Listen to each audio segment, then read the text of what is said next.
주신 하나님 말씀 시편 3편입니다. 시편 3편 교독하겠습니다. 1절부터 8절까지 모두 교독하겠습니다. 여호와여, 나의 대적이 어찌 그리 많은지요. 일어나 나를 치는 자가 많으니이다.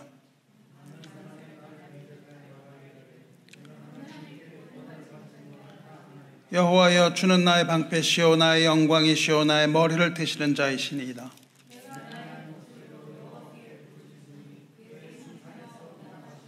내가 누워 자고 깨었으니 여호와께서 나를 붙드심이로다.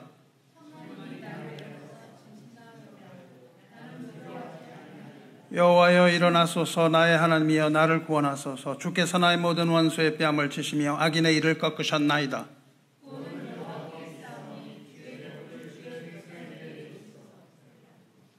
아멘. 네, 모두 자리에 앉으시기 바랍니다. 그러면 성찬 예배 나오신 성찬 예배 아니죠. 오늘은 찬양 예배입니다. 오늘 찬양 예배 나오신 여러분 주님의 이름으로 환영합니다. 우리 교회에요. 준비 찬양 그런 말이 옛날에 유행했습니다. 근데 우리 교회는 준비 찬양이라는 말 쓰지 않습니다. 왜 그러냐 하면 어떻게 시작했어요? 제가 예배를 선언해요. 이제 예배가 시작입니다. 선언하고 찬양해. 우리 두 형제들 이렇게 찬양을 하시는데 그것이 뭘 준비하기 위한 준비 과정이 아니라는 겁니다. 그것이 아니라 우리가 드린 찬양이 바로 찬양이에요.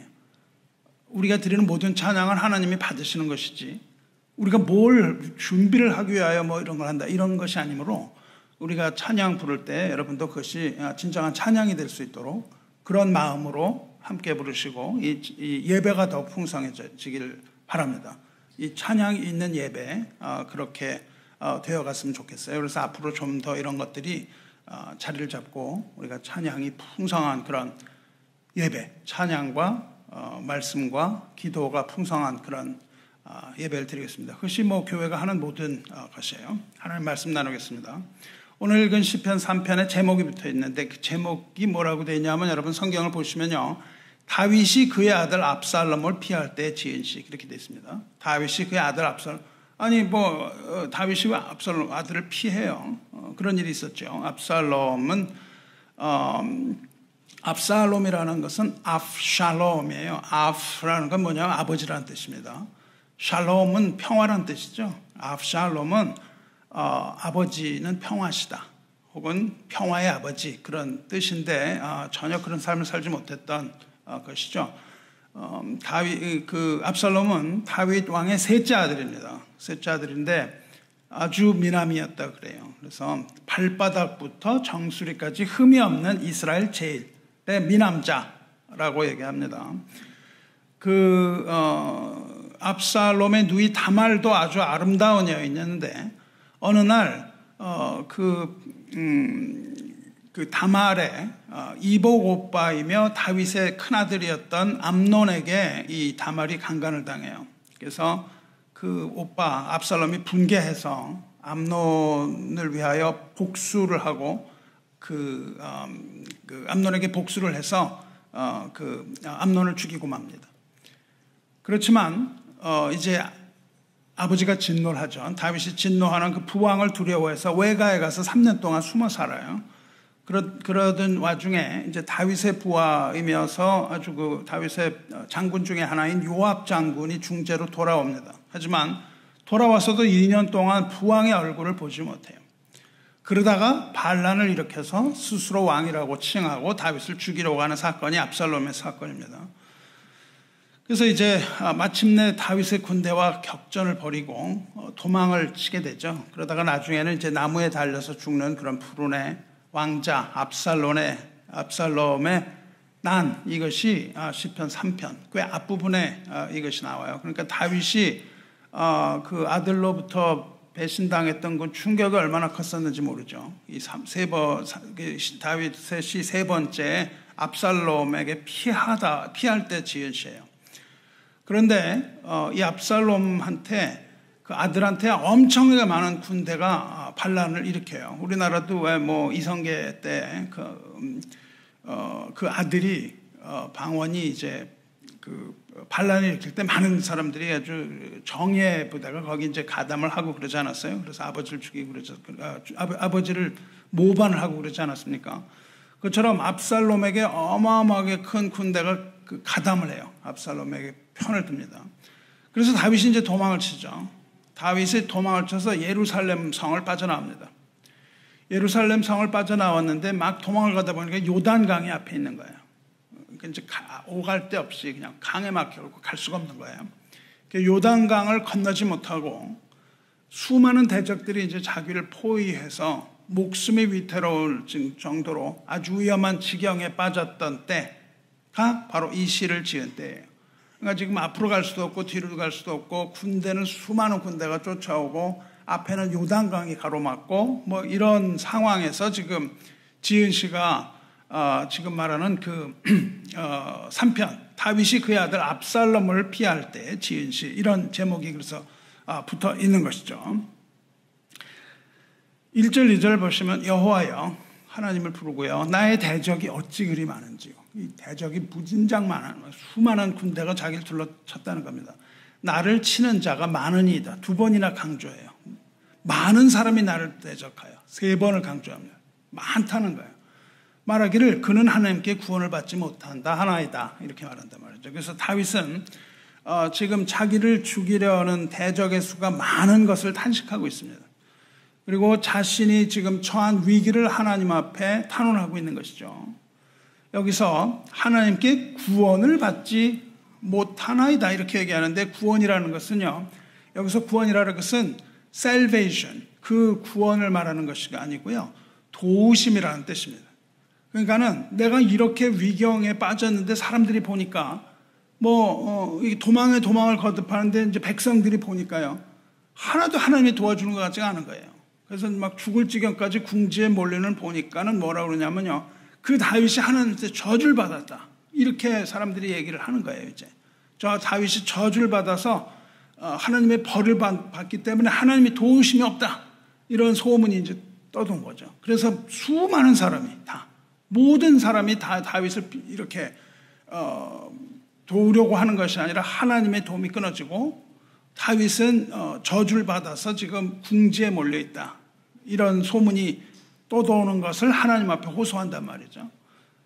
그래서 다윗은 더욱더 하나님 앞에 호소를 하고 있습니다.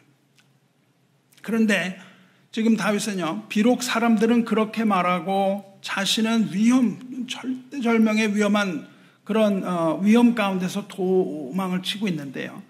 그렇게 도망을 치고 있는 가운데 다윗은 사람들이 생각하는 것과 전혀 다른 고백을 하고 있어요. 바로 거기에 이어서 사람들이 그렇게 얘기를 하고 있는데 하나님이 도우심이 없다고 얘기하는데 3절에서 다윗은 다른 고백을 합니다. 여호와여 주는 나의 방패시요 나의 영광이시요 나의 머리를 드시는 자이십니다. 이렇게 고백을 한다고요. 근데 이제 여기에 그 원어를 보면 여기 이제 원어가 한 글자네요. 한 글자가 빠져 있습니다. 그냥 한 글자가 얼마나 중요해요. 성경에서 한 글자. 여기서 한 글자를 빼놓고 번역을 했어요. 우리말로는 조금 번역하기가 좀 어떤 이유인지는 모르겠는데 한 글자는 뭘 의미하냐면 but, 그러나라는 단어입니다. 사람들은 그렇게 하는데 그러나라는 단어가 들어있는 거예요. 그러나 여호와여. 사람들이 그렇게 말하지만 그렇지만 하나님 이렇게 얘기하죠. 비록 사람들이 나를 조롱하고 하나님이 나를 저주했기 때문에 내가 이런 일이 있다라고 사람들은 이야기를 하지만 하나님이요. 이렇게 얘기를 하는 거예요. 이렇게 얘기하면서 뭘 하냐면 신앙 고백을 합니다. 신앙 고백을 하는 거예요. 주는 나의 방패시오. 그런다고요. 방패 뭐예요? 방패는 적의 화살 혹은 칼을 막는 방어무기예요. 방패에 2가지 있습니다. 하나는 이렇게 팔에 끼는 동그란 방패가 있어요. 그건 주로 칼을 막고요. 또 하나는 아주 큰 방패가 있어요. 그건 뭐냐면 주로 활을 막아요. 이 2가지 방패가 있는데 둘 다가 방패입니다. 그래서 방패라는 거는 화살 막고 칼을 막는 방어무기인데 적에게 포위되었을 때 지금 다윗이 포기가 되는데 그 적의 공격으로부터 막아주는 것이 방패잖아요. 그런데 하나님이 나의 방패래요. 나는 지금 어떻게 되어 있냐면 적들한테 둘러싸여 있다고요. 근데 하나님이 방패면 어떻게 되는 거예요? 하나님이 바로 여기 계시다는 뜻입니다. 내 팔을 둘러싸고 계시고 내 앞에 계시다는 거예요. 방패라는 뭘 의미하냐면 하나님의 임재, the presence of God. 하나님이 바로 여기 계시다는 겁니다. 하나님이 계셔서 나의 쉴드를 쳐주신다는 거예요. 그 방패는요, 화살을 막아주죠. 근데 방패라는 건 뭐 한 군데서 오는 화살밖에 못 막습니다. 그렇지만 하나님은 완전히 나의 사방팔방 모든 공격으로부터 나를 안전하게 지켜주실 것이다. 이런 고백을 하죠. 지금 여기에서 하나님이 지켜주신다는 겁니다. 사람들은 뭐라 그래요? 저주를 받아서 하나님이 거기 몰아넣었다. 나는 그게 아니라 나의 대적 가운데 하나님이 나를 지키신다. 이런 전혀 다른 고백을 하죠. 성도 여러분, 우리 하나님은요, 우리를 보호하시는 방패라고 얘기하잖아요. 방패는 언제 필요한가요? 전쟁 때만 필요합니다. 전쟁이 아니면 방패는 아무 쓸모가 없어요. 그렇죠? 그러니까 하나님이 나의 방패라고 할 때는 어떤 의미예요? 우리를 둘러싼 대적이 있다 그 말입니다. 대적이 없으면 방패 필요 없어요. 그러니까 전쟁이 없다면 방패가 어디다 필요해요? 그냥 쇳덩어리 불가합니다. 뭐 어디다 써요? 방패를 쓸 데가 하나도 없다고요. 그런데 하나님은 그 전쟁을 없애신 것이 아니라 전쟁은 그냥 놔두세요. 전쟁을 없애신 게 아니라 뭐 어떻게 하십니까? 그 전쟁 중에 있는 나를 보호하심. 이것이 하나님의 방법이죠. 전쟁이 없어지지 않습니다. 하지만 하나님께서는 그것을 그 가운데 나의 방패가 되어주시는 거예요. 우리가 고난을 당하는데요. 하나님께서 그 고난을 없애시는 게 아니에요. 고난을 없애시는 게 아니라 어떻게 됩니까? 고난 가운데 인내하게 하심으로 우리에게 소망을 주어서 지키시는 분. 이것이 바로 방패라는 의미죠. 하나님께서는 우리 앞에 있는 그 위험한 장애물들을 다 치워버리시는 것이 아니라 우리로 하여금 그 장애물을 뛰어넘어 통과하여 갈 수 있도록 도우시는 분이시라는 것을 우리는 잊지 말아야 돼요. 그게 방패라는 의미입니다. 그렇지 않으면 방패가 아무 쓸모 없는 것처럼 하나님도 아무 쓸모 없어진다는 뜻이 되는 것이죠. 그래서 우리는 이런 위험에 닥칠 때 어떻게 고백을 해요? 하나님은 나의 방패시오. 이렇게 고백을 해요. 다윗이 두 번째로 고백합니다. 뭐라 그래요? 주는 나의 영광이시오. 그래요. 지금은 영광이 다 사라졌어요. 지금은 비록 도망자이기 때문에 부끄러움, 이 수치와 모욕을 당하고 있는 겁니다. 지금은.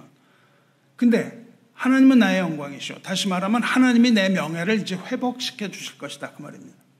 하나님이 나의 명예를 회복시켜 주실 것을 다윗은 믿고 그것을 확신하고 있는 거예요. 다윗은요, 분명히 어떻게 생각하냐면요. 다윗은, 국민이 선거해서 다윗이 됐나요? 국민이 선거를 해서 왕이 된 게 아니에요. 백성이 뽑은 게 아닙니다. 다윗은 어떻게 해요? 하나님이 부르시고, 하나님이 기름 부으신 사람이에요. 그렇죠? 그러니까 하나님이 기름 부으시고, 하나님께서 왕으로 세우셨으니까 그 영광이 어디서부터 왔다는 거예요? 백성으로부터 오지도 않았고, 자기 자손으로부터 온 것도 아니라는 겁니다. 그 영광이 어디로부터 왔다는 거예요? 하나님으로부터 왔다. 이 영광이 하나님으로부터 왔다. 그래서 다윗은 그것을 늘 가지고 있었어요. 나의 왕권이 하나님으로부터 온 것이다. 나로 하여금 백성을 보호하고 백성을 인도하여 그 백성을 지키도록 하셨다라는 것을 다윗은 분명히 알고 있었다고요. 그래서 다윗이 그 아들 성전을 짓지 못하고 아들 솔로몬한테 이제 성전 짓게 하잖아요. 그래서 성전을 짓게 할 때에 그 재료는 다윗이 준비했다고요. 금, 은 뭐 이런 모든 재료를 다 다윗이 준비하고 헌납합니다. 그때 이렇게 말해요. 역대상 29장 10절, 14절에 이렇게 있습니다. 나와 내 백성이 무엇이기에 이처럼 즐거운 마음으로 드릴 힘이 있었겠나이까. 그래요. 하나님께 드릴 힘이 없었는데 모든 것이 주께로부터 말미암아 싸우니 그래요. 모든 게 다 하나님으로부터 왔다. 그래서 우리가 주의 손에서 받은 것으로 주께 드렸을 뿐이니다. 이렇게 말한다고요. 그러니까 우리가 헌금하는 것도 어떤 마음이에요? 우리가 무엇이기래 이처럼 즐거운 마음으로 우리가 드릴 수 있겠습니까? 이렇게 말하죠. 그러면서 모든 것이 다 주님으로부터 나에게 주신 것인데 내가 하나님께 받은 것을 하나님께 드릴 뿐입니다. 이런 고백을 하는 것이죠. 그러니까 우리 가진 모든 것이 다 주님의 것이라는 것을 다윗은 분명히 알았고 우리도 이것을 잊지 말아야 될 겁니다. 바울은요, 자기가 가진 것이 주님의 것이라는 이 다윗의 이걸 넘어갑니다. 이 다윗은요, 내 받은 이것이 다 주님으로 왔다 그러는데 바울은요, 거기서 한 걸음 더 나가요. 그래서 뭐라고 하냐면 내가 주님의 것입니다. 이렇게 고백을 하죠. 내가 주님의 것입니다. 그래서 로마서에서 뭐라고 그러니까 우리가 살아도 주를 위하여 살고 죽어도 주를 위하여 죽나니 그러므로 사나 죽으나 우리가 주의 것이로다. 이렇게 고백을 합니다. 성도 여러분, 저와 여러분은 주님의 것이에요. 그리고 주님의 소유된 자로서 주님의 뜻대로, 주의 뜻대로 우리가 살고 주의 뜻대로 죽게 해달라고 우리가 기도하겠습니다. 그렇게 다윗은 두 가지의 고백을 했어요. 두 가지의 고백을 한 후에 세 번째 뭐라고 고백합니까? 세 번째 고백을 이렇게 합니다. 주는 나의 머리를 드시는 자이다. 지금 다윗은요, 머리를 들 수가 없는 상태죠. 그 강물 앞에서 어떻게 머리를 들고 있겠습니까? 머리를 들지 못한다는 건 어떤 뜻이에요? 낙심하고 좌절한다는 뜻이죠. 그 앞에서 그냥 낙심하고 좌절하고 이제 죽고 싶을 정도가 된 거예요. 죽고 싶을 정도로 낙심하는 그 강 앞에 푸른 물이 보이고 그 앞에서 적군이 오고 막 이렇게 죽을 정도로 낙심하는데 하니까 손은 아래로 처지고요. 다리 서 있을 힘도 없고 고개도 그냥 땅을 향하여 내리깔고 있는 이런 상황이잖아요. 그렇죠? 하지만 하나님은 나의 머리를 들게 하시는 하나님이다. 이런 고백을 하는 거예요. 지금 다윗의 상태는 뭐냐 하면은 인생의 밑바닥에 간 거예요. 인생의 밑바닥에 가서 아주 겸손해진 겁니다. 아주 겸손히 하나님을 향하여 이 밑바닥에서 하나님을 향하여 부르짖고 있는 거예요. 하나님께서는 겸손한 자에게 은혜를 주신다. 그렇게 말씀하셨어요. 야고보서 4장 6절에 그러나 더욱 큰 은혜를 주시나니 그러므로 일렀으되 하나님이 교만한 자를 물리치시고 겸손한 자에게 은혜를 주신다 하였느니라. 주 앞에서 낮추라. 그리하면 주께서 너희를 높이시리라. 그렇게 말씀하시거든요. 그러니까 지금 뭐예요? 다윗은 더 이상 겸손할 수가 없어요. 겸손해지고 싶어서 겸손해진 게 아니죠.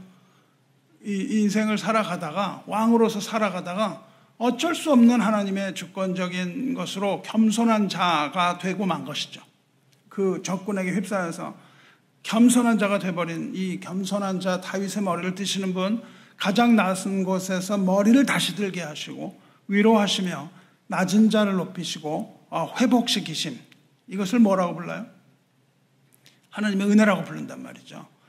그러나 더욱 큰 은혜를 주시나니 그러므로 일렀을 때 하나님이 교만한 자를 물리치시고 겸손한 자에게 은혜를 주신다 하였느니라. 그러니까 이 야고보서 4장 읽어보세요.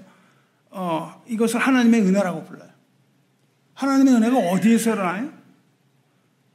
하나님의 은혜인데 무슨 은혜라고 그러냐면 더욱 큰 은혜 그래요. 두 번을 올립니다. 은혜가 두 번 올라가요. 더욱 큰 은혜. 이렇게 두 번 올라가는데 이 두 번 올라가는 이 은혜가 어디에서 나타나요? 이 은혜. 하나님의 이 은혜가 다윗의 경우를 볼 때 이 아주 절대절명의 위험 속에 처한 그 밑바닥에서 하나님께 드리는 그 고백 가운데 임하는 거예요. 그 낮은 자리에 내려갔기 때문에 비로소 하나님의 가장 큰 은혜를 체험할 수가 있다. 이겁니다. 우리가 신앙생활 하면요. 은혜가 뭔지를 모르는 사람이 너무 많다니까요. 하나님의 은혜가 뭐 잘못 알고 있어요. 그래서 예배 끝나고 목사님 은혜 받았습니다 라고 할 때 그 은혜가 뭐예요? 그 은혜가 내가 듣고 싶은 얘기 그냥 들었을 가능성이 굉장히 많다는 거예요. 내가 하고 싶은 거 말 목사님이 해주셨군요. 이런 게 은혜가 아니고요. 이렇게 아주 그냥 그 밑바닥에서 정말 어쩔 수 없는 절망 가운데 다윗처럼 고백을 하는 사람에게 그 큰 은혜가 임하는 것이고 그것을 우리는 정확하게 알아야 된다 그 말이에요. 말씀을 통해서만 알 수 있습니다. 그렇지 않으면 은혜를 헛갈려요. 다른 게 은혜인 줄 압니다. 다윗처럼 이 밑바닥에서 우리가 뭘 해야 되냐면 신앙 고백을 해야 돼요. 신앙 고백. 한번 따라해 보기 바랍니다. 한번 따라해 보세요. 여호와여, 주는 나의 방패시오. 여호와여, 주는 나의 영광이시오. 여호와여, 주는 나의 머리를 드시는 자신이다. 이것을 우리가 고백하는 거예요. 어디에서? 잘 나갈 때요?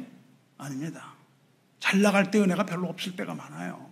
잘 나가면서 교만해져요. 그렇죠? 우리가 민생이 밑바닥에 깔렸을 때 이 위험 가운데 부르는 거예요. 그런데 다윗이 그 암담한 거기에서 하나님께 부르짖어서 고백을 하는데 하나님의 응답이 있습니다. 거기 하나님의 응답이 있어요. 4절 보세요.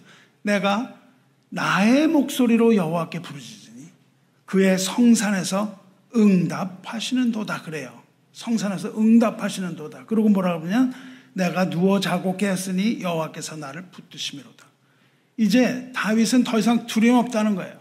마음에 평안이 찾아왔다는 거예요. 그래서 어떻게 합니까? 누워서 자고 깨어있다. 밤에도 누워서 잠을 잘 수가 있게 됐다는 거예요. 그 두려움에 시달리지 않았다는 거예요. 왜? 하나님이 붙드셨다는 겁니다. 이 고백 가운데 나타나는 거예요. 우리가 근심, 걱정 이런 거 하고 있을 때 잠을 못 자죠. 그렇죠? 근데 하나님이 붙드심으로 밤에 이제 잠을 잘 수가 있게 됐다는 것은 무엇입니까? 두려움이 사라졌다는 뜻입니다. 그 두려움이 사라진 상태를 뭐라고 부르냐면 샬롬이라고 부른다고요. 그 두려움이 사라지고 밤에 잠을 잘 수 있는 것을 평화라고 불러요. 그러니까 평화라는 것은 마음에 요동치는 것을 진정하게 되는 것, 이것을 평강이라고 불러요. 하나님께서 붙드심으로 마음의 요동을 진정시킬 수가 있었어요. 마음을 지킬 수가 있었습니다. 무엇보다도 마음을 지키라 그렇게 말씀하셨잖아요. 우리 마음을 지켜야 돼요. 근데 우리가 마음을 지킬 수가 있나요? 어렵습니다. 마음이 우리를 지키는 게 아니라요. 마음이 우리를 컨트롤한다고요. 우리가 마음을 지키는 게 아니라 마음이 우리를 괴롭혀요. 근데 마음을 어떻게 지킵니까? 하나님께서 붙드심으로. 그건 어디에서 기인됐어요? 사람들은 다 그렇게 하고 사람들은 내가 하나님께 저주받았다 뭐 이렇게 얘기를 하지만 그러나 여호와여 주는 나의 방패시오. 이 고백을 함으로써 그 평강이 찾아왔답니다. 그러니까는 그렇게 지킬 수가 있었는데 6절 보시면요. 천만인이 나를 애워싸 진친다 하여도 나는 두려워하지 아니하리로다. 이런단 말이죠. 더 많은 걸 말해요. 10,000명까지 늘어났어요. 10,000만인이 뭐 그 압살롬의 군대가 뭐 10,000만이 됐겠어요. 요즘 군대도 무슨 몇십만, 한 나라 그냥 큰 나라에 몇십만이 있는데 무슨 10,000만인이 있겠어요. 그 정도 되지도 않는 얼마 안 되는 군대였겠죠. 압살롬을 따라갔던 군대가 뭐 얼마나 됐겠습니까? 근데 다윗은 이거 그냥 부풀려서 10,000만인까지도 올라가죠. 그 수많은 10,000만인의 적군이 포위해도 난 더 이상 두렵지 않다. 그 왜 그래요? 하나님의 임재예요. 그 10,000만인 가운데 다윗이 혼자 있는데 거기에 하나님이 임재해 계신다는 거죠. 그러니까 하나님이 캡을 이렇게 씌우시는 것과 마찬가지입니다. 사랑하는 성도 여러분, 우리는 이제 개혁신앙을 제가 얘기하잖아요. 개혁신앙. 우리는 개혁교회입니다. 개혁교회. 근데 우리 개혁교의 신앙의 선배들 중에 위그로라는 프랑스 공동체가 있습니다. 위그노라는 단어는 이름은 우리는 위그노의 위대한 신앙 이렇게 얘기하는데요. 그게 아니라 위그노는 16세기 프랑스의 개혁주의자들을 아주 비꼬고 경멸하는 말이었습니다. 우리는 크리스찬이라고 그러는데요. 크리스찬이라는 말도 비꼬고 경멸하는 거예요. 예수쟁이 같은 겁니다. 그러니까는 이 개혁주의자들, 그 사람들은 공동체를 이루어서 살았는데 사람들이 아주 비웃었다고요. 경멸을 했어요. 우리가 좋은 신앙을 가지잖아요. 그러면 좋은 소리를 잘 못 들어요. 좋은 소리를 듣는 게 아니라 세상은 우리를 향하여 경멸합니다. 그래서 왜 그런 거 있잖아요. 교회가 뭐 이런 식으로 해서 되겠냐. 세상이 우리를 뭐 이것도 조금 조심해서 들어야 됩니다. 우리가 그런 도덕적인 좋은 삶을 살아서 세상으로부터 좋은 소리 듣자는 게 아니에요. 그게 아니라 우리는 하나님의 신앙을 그대로 가지고 있어야 되는 겁니다. 엉터리 신앙을 가지고 엉터리 때문에 비도덕적인 걸로 비난을 받아서는 안 되겠죠. 하지만 그 사람들을 위해서 우리가 도덕적인 어떤 거를 계속 추구하면서 하나님이 없다면 그거는 좋은 신앙이 아니에요. 그래서 보통 이 사람들이 오직 하나님, 여호와 신앙을 가진 사람은 아주 경멸을 받았습니다. 지금도 마찬가지죠. 오직 이 개혁신앙이라는 건 뭐냐면 오직 예수예요. 오직 예수. 오직 하나님. 이겁니다. 하나님의 주권, 하나님의 통치, 이걸 믿는 것을 한마디로 이렇게 하는 것을 개혁신앙이라고 불러요. 인간의 어떠함이 아니라 오직 하나님에게만 주권이 있다. 그래서 이 사람들의 믿음은 주변에 조롱을 받았어요. 그리고 아주 박해의 대상이 됐습니다. 그래서 처음엔 조롱이었는데 그게 커져서 박해가 된 거예요. 막 그냥 죽이려고 했습니다. 그래서 이 사람들은 늘 불안한 위험 가운데 지냈어요. 왜 그러냐면 교황을 인정하지 않고 황제를 인정하지 않았거든요. 그래서 아주 불안한 그 상태에서 살았는데, 그러다가 프랑스의 종교 전쟁이 일어납니다. 전쟁이 일어난 후에는 위그노에 대한 대학살이 일어나요. 카톨릭이 파리에서 카톨릭이 위그노 수천 명을 죽입니다. 그리고 그게 전국으로 확대돼요. 전국으로 확대돼서 역사에서는 110만 명이라고까지 얘기합니다. 110만 명의 교도가 학살당했다, 이렇게 주장하는 그 역사 학자들도 있어요. 그러니까 얼마나 위험해요. 이거는 한번 생각을 해보세요. 얼마나 많이 쫓아다니면서 죽이려고 했겠어요. 그 사람들 보이기만 하면 죽이려고 한 거죠. 그러니까 이 위험 속에서 이 사람들은 아주 가슴 졸이면서 살아있어요. 근데 위그노들은요, 이 위그노들은 그 위험 가운데 시편 3편을 부른 것으로 아주 유명합니다. 시편 3편을 불렀어요. 밥을 먹을 때 밥을 먹잖아요. 근데 저벅저벅 소리만 들려오면 쫓기는 거죠. 나를 잡으러 오는 건 줄 알죠. 그 밥을 먹을 때 시편 3편을 불렀어요. 일할 때도 시편 3편을 불렀습니다.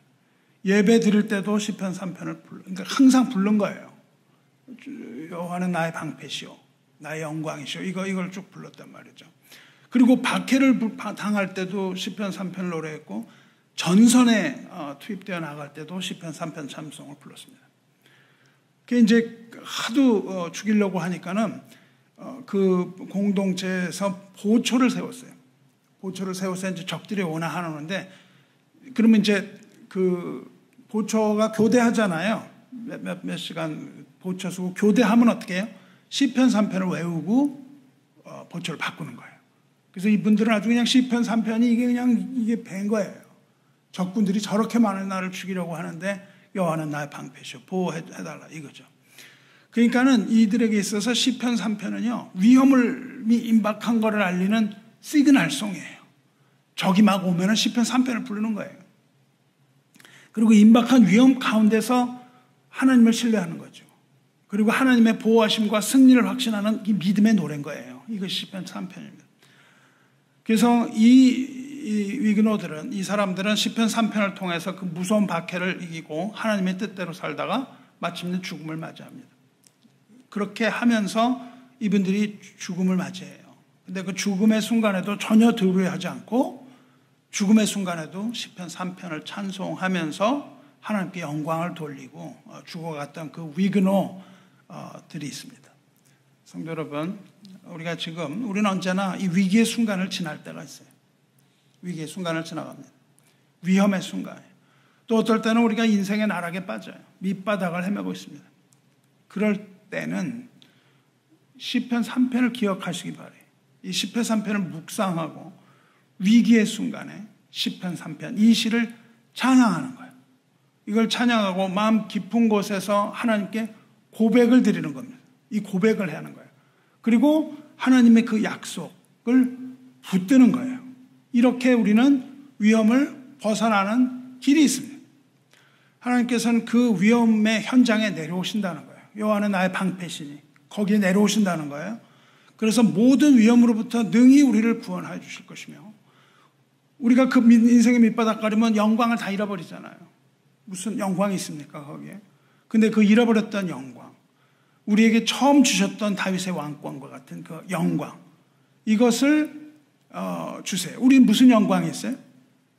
우리 무슨 다윗 왕입니까? 아니, 우리에게 영광이 있습니다. 우리 무슨 영광이에요? 하나님의 자녀, 하나님의 아들이라는 이 영광이 있는 거예요. 그러니까 우리는 하나님의 자녀의 그 영광을 잃어버린 것 같은 그런 때죠, 거기서는. 하지만 하나님께서는 그것을 회복시켜 주신다는 거예요. 그리고 수치를 당한 우리가 수치를 당할 때 수치를 당한 우리의 머리를 들게 해주신다는 겁니다. 할렐루야. 그리고 이렇게 기도하는 거예요. 다윗은 7절에서 이렇게 기도하죠. 여호와여 일어나소서, 나의 하나님이여 나를 구원하소서. 주께서 나의 모든 원수의 뺨을 치시며 악인의 일을 꺾으시나이다. 하나님의 일어나심이라는 건 뭡니까? 이것도 방패라는 것과 동일해요. 하나님의 임재를 말합니다. 일어나요. 왜냐하면 일어나신다는 건 뭘 의미하냐면 하나님의 보좌를 의미하거든요. 하나님의 보좌에서 일어나시는 거거든요. 그러니까 일어나신다는 것은 뭐냐면 우리가 보좌 앞에 가 있는 거예요. 우리가 그 보좌 앞에 가 있습니다. 영적으로 보면. 위험 가운데 있지만 영적으로는 영적으로 이 다윗은 보좌에 앉으신 하나님의 영광을 바라보고 있는 거죠. 그래서 거기서 여호와 일어나소서 이러죠.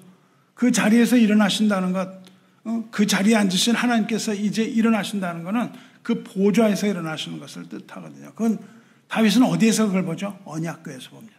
언약궤에서 보는데 영적으로는 하나님의 보좌, 하늘 보좌예요. 하늘 보좌에서 일어나시는 것은 왜 일어나십니까? 하나님이 일어나신다는 게 무슨 뜻이에요? 거기에는 반드시 구원과 심판이 있습니다. 구원과 심판이 있어요. 보좌에 앉으신 주님께서 우리를 구원하시는 구원자로서 또 세상을 심판하시는 심판자로서 주님께서 그 보좌를 떠나서 이 땅에 오신 거예요. 그러니까 주님이 일어나셨다고 하는 것은 뭐냐면 심판자로서 또 구원자로서 이렇게 이 땅에 내려오시는 것을 일어나신다 그렇게 얘기하거든요. 그러니까 지금 일어나소서 하는 것은 나를 구원하여 주시고 내 대적을 심판하여 주십시오. 그런 뜻인 거죠. 그리고 8절에 이렇게 말하죠. 구원은 여호와께 있사오니 주의 복을 주의 백성에게 내리소서 이래요. 전혀 다른 결론을 내려요. 주님 지금 일어나셔서 나를 구원해 주시고 심판할 자를 심판하세요. 그렇게 얘기합니다. 그러니까 지금 구원이라는 말과 심판이라는 말이 7절에서 이어지거든요. 근데 8절에서는 다른 얘기를 해요. 구원은 여호와께 있사오니 주의 복을 주의 백성에게 내리소서. 여호와는 구원이시다. 이렇게 얘기를 하고 다윗은 그 구원을 믿는 믿음으로 위기 가운데서 오직 구원의 하나님 여호와만을 의지해요. 하나님만을 의뢰합니다. 그 전에 다윗은 수많은 전쟁을 겪었어요. 수많은 환난과 전쟁을 겪음으로써 다윗의 신앙은 비온 후에 땅이 굳어지는 것처럼 더욱더 신앙이 굳어졌거든요. 그래서 지금은 그 굳어진 신앙, 믿음 가운데서 이런 확신을 가지는 거예요. 여호와는 구원이시니 날 구원하셨다. 그러니까 어떻게 되죠? 구원은 여호와께 있사오니 구원은 하나님께만 있다는 거예요. 그것을 믿어요. 그런데 뭐라고 그러냐면요. 주의 복을 주의 백성에게 내리소서. 지금 그 백성들은 뭐한 백성이에요? 다윗을 죽이려고 하고 다윗을 욕하고요. 다윗 되게 막 손가락질했던 조롱했던 백성들이잖아요. 근데 이 다윗의 결론은 뭡니까? 주의 복을 주의 백성에게 뭘 내려달래요? 복을 내려달래요. 이 백성은 비록 압살롬 편에 서서 다윗을 배신하고 그를 죽이려고 했음에도 불구하고 주의 복을 주의 백성에게 내리소서 셀라 이렇게 얘기합니다. 무엇을 말합니까? 그는 여전히 하나님의 백성을 사랑하고 있다는 뜻이에요. 다윗은 왕으로서 그 백성을 여전히 사랑하고 있습니다. 주의 종은요. 주의 종은 누가 주의 종이에요? 주의 종의 특성은 주의 백성을 사랑하는 데 있습니다. 주의 백성을 사랑하지 않는 사람은 주의 종이 아니에요. 주의 백성은 뭘 일을 열심히 하고 이런 게 아닙니다. 하나님의 사람은요. 하나님의 백성을 사랑하는 자가 하나님의 사람이에요. 그것을 위하여 하나님께서 그 다윗을 종으로 부르셨거든요. 그러니까 하나님의 종들은 하나님의 백성을 사랑합니다. 대부분 짝사랑이에요. 혼자만 그냥 사랑해요. 서로 왔다 갔다 하는 사랑이 없고 대부분 짝사랑이지만 주의 종은 백성을 사랑합니다. 저도 여러분을 사랑합니다. 짝사랑인 것 같은데 여러분을 사랑해요. 주의 종이 왜 백성을 사랑하냐 하면 주님께서 그 백성을 사랑하시기 때문이에요. 내가 그 사람들을 사랑한다는 뜻이 아닙니다. 하나님이 그 백성을 사랑하심으로 지금 이스라엘 백성을 하나님이 사랑하셨어요. 그래서 다윗도 그 백성을 사랑하는 거예요. 그래서 그들을 위하여 복을 빕니다. 이 백성은 어떻게 했나요? 그리스도를 십자가에 못 박았다고요. 그리스도를 십자가에 못 박았지만 십자가에 달리신 주님께서 그 극심한 고통 가운데 뭘 하세요? 그들의 복을 빌면서 그들의 죄를 사해 달라고 아버지께 기도하잖아요. 아버지 저들을 사하여 주옵소서. 자기들이 하는 것을 알지 못하나이다. 이렇게 예수님이 기도하시거든요. 그러니까 예수님의 이스라엘 백성을 향한 예수님의 사랑은 백성들이 그를 사랑해서 그런 게 아니라는 거예요. 완전한 짝사랑이었죠. 그들은 오히려 사랑을 한 게 아니라 뭡니까? 죽이려고 온갖 이야기들을 다 하면서 모독하면서 이렇게 했거든요. 그럼에도 불구하고 그리스도께서는 그들을 사랑하신 거예요. 사랑하는 성도 여러분, 절대절명의 위기에 처한 다윗은 하나님께 부르짖었습니다. 이 부르짖는 기도는 공의의 하나님께 울리는 호소예요. 성도가 고난을 당할 때 기도하는데요. 우리가 기도할 수 있는 근거가 있습니다. 우리가 하나님께 기도할 수 있는 근거는 우리가 하나님의 이름을 두신 성도라는 뜻이에요. 하나님이 우리에게 이름을 두셨어요. 그리고 하나님의 이름은 모독을 받을 수가 없습니다. 하나님께서 하나님의 이름이 모독당하는 것을 허락하지 않으세요. 근데 하나님의 이름을 누구에게 두셨다고요? 성도, 믿는 자에게 이름을 두셨다고요. 그러니까 믿는 자, 복음을 가진 자는 모욕을 받을 수가 없다는 겁니다. 그래서 하나님께서 그것을 지키시는 것이에요. 우리가 잘나서 이런 것이 아니죠. 하나님이 그 이름을 우리에게 두셨으므로 우리는 구원받은 백성으로서 하나님께서 우리를 반드시 지키신다는 겁니다. 그래서 하나님은 의인의 방패가 되어 주실 것이다. 이렇게 약속을 하셨다고요. 그래서 우리는 기도할 수 있는 근거가 있는 겁니다. 우리가 어떤 우리의 의로움으로 나가는 것이 아니고 하나님께서 그렇게 약속을 하셨으므로 우리는 이 약속을 붙들고 나가는 거예요. 그 약속을 붙들고 기도하시기 바라요. 그리고 다윗은 두려워하지 않고 마지막 승리를 확신했어요. 우리가 고난 받을 때 하나님 원망해요. 원망하기도 합니다. 왜 원망할까요? 세상의 것을 잃어버릴까 봐 원망해요. 우리가 그런 거 있을 때 세상 것들 잃어버리지 않을까? 그래서 원망하고 두려워합니다. 그리고 어떨 때는 우리가 하나님을 두려워하지 않고 사람을 두려워해요. 하나님을 의지하지 않고 다른 걸 의지하려고 합니다. 하지만 잠언 29장 25절에 사람을 두려워하면 올무에 걸리게 되거니와 그래요. 덫에 걸린다고요. 사람을 두려워하면 올무에 걸리게 되거니와 여호와를 의지하는 자는 안전하리라 그렇게 얘기하신다고요. 그러니까 우리가 그 위험 가운데 안전하기 위하여 어떻게 해요? 여호와를 의지하라. 사람을 두려워하지 말고 여호와를 의지하라. 이 말씀에 의지해 승리하시기 바라요. 바울은요. 심판 날까지 하나님께서 그리스도 안에서 자기를 능히 지키실 것을 확신합니다. 그래서 온갖 고난을 당할 때 부끄러워하질 않았어요. 우리가 고난을 당할 때 부끄럽거든요. 우리 첫째가 이게 도대체 뭐냐 내가 이렇게 하면서 부끄러운데 다윗은 부끄러워하질 않았습니다. 다윗이 또 마찬가지죠. 바울이 그렇게 했던 것처럼 다윗도 하나님 굳게 믿었기 때문에 이 극심한 위기 가운데서도 두려워하지 않죠. 그 엘리사 이야기를 봐도 마찬가지입니다. 아람 왕이 하나님의 사람 엘리사를 잡으려고 성을 에워싸죠. 그때 종 게하시가 두려움으로 떨죠.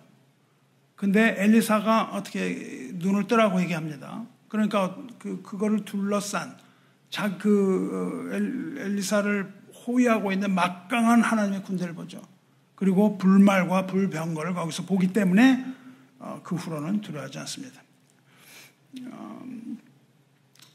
말씀 맺으려고 합니다. 성도 여러분, 성도는 이 세상 살아가는 동안 크고 작은 어려움 다 만나고 때로는 최악의 좌절과 절망 이런 것들을 경험하게 됩니다. 하지만 하나님을 믿는 우리에게 절망이라는 말은 없어요. 왜? 개혁신앙을 가졌기 때문에. 개혁신앙을 가져야만 절망이 없습니다. 모든 것이 하나님으로부터 모든 것이 하나님의 주권을 인정해야만 절망이 없어요. 내가 무엇을 해야 한다고 그러면 절망입니다. 내가 무엇을 할 수 있겠어요? 내가 할 수 있다고 생각하면 우리가 인간의 선함 어느 정도는 선함으로 구원 얻을 거야. 그러면 구원받지 못하는 거예요. 선함이 없거든요. 우리가 오직 하나님, 오직 여호와, 하나님의 주권 이거를 외치는 자는 무식해 보이지만 이 사람에겐 절망은 없다고요. 모든 것이 하나님으로부터 말미암는가. 고난에 부딪힐 때 다윗처럼 하나님께 부르짖고 온전하게 지켜주신 하나님을 믿을 뿐만 아니라 우리의 온전한 고백 이것과 더불어서 궁극적인 승리는 하나님께 있다. 이것을 우리가 확신함으로써 도우시는 하나님의 손길을 발견하시기 바라요. 그리고 우리가 가난한 심령이 돼서 이 깊은 우물 속에 빠질 때라도 하나님께 감사하며 오직 하나님께만 찬양을 돌리는 저 여러분 되시기를 지금 이 시간 주님의 이름으로 축원합니다. 기도하겠습니다. 자비로우시며 은혜로우신 하나님 아버지, 하나님의 자녀들은 언제나 고난과 마주치게 될 것이나 주님을 따르는 제자들에게는 고난도 유익이라 말씀하신 주님 말씀을 따라서 오늘도 주님의 선하심을 고백하며 주를 의지하여 걸어가는 주님의 백성들, 이 시간 주 앞에 모여 찬송 부르고 또한 주님의 말씀을 귀 기울여 들었사오니 어제나 오늘이나 영원히 변함없으신 주님을 따라갈 때 모든 환난과 고통을 능히 이기게 하여 주시고 성령 충만함을 힘입어서 주께 모든 영광 올리나이다. 이제 위험에 처할 때마다 주의 이름 부르며 우리의 방패시오 우리의 영광이시오 우리의 머리를 드시는 주님이심을 우리가 고백합니다. 하나님을 의뢰하는 자는 어떠한 적을 만날지라도 두려워하지 않고 피난처이신 주님의 날개 아래로 피신하오니 풍랑이 지나갈 때까지 우리를 감추어 주시고 그리스도의 심판 날까지 그리스도 예수 안에서 부끄럼 당하지 않게 하여 주시옵소서. 엘리사의 사환 게하시가 눈 떴을 때 자신을 호위한 하나님의 군대를 보고 불병거와 불말을 보았던 것처럼 우리도 위기 가운데 있을 때마다 언제나 우리를 옹이하시는 마하나임 하나님의 군대를 믿음의 눈으로 보게 하사 우리에게 닥치는 모든 환난과 역경을 능히 이기게 하여 주시옵소서. 구원은 오직 여호와께만 있사오니 우리는 오직 하나님만을 섬기겠나이다. 주의 사랑과 은혜를 하늘로부터 부어주시옵소서. 우리 주 예수 그리스도의 권능의 이름으로 기도드리옵나이다. 아멘. 우리 앉으신 채로 찬송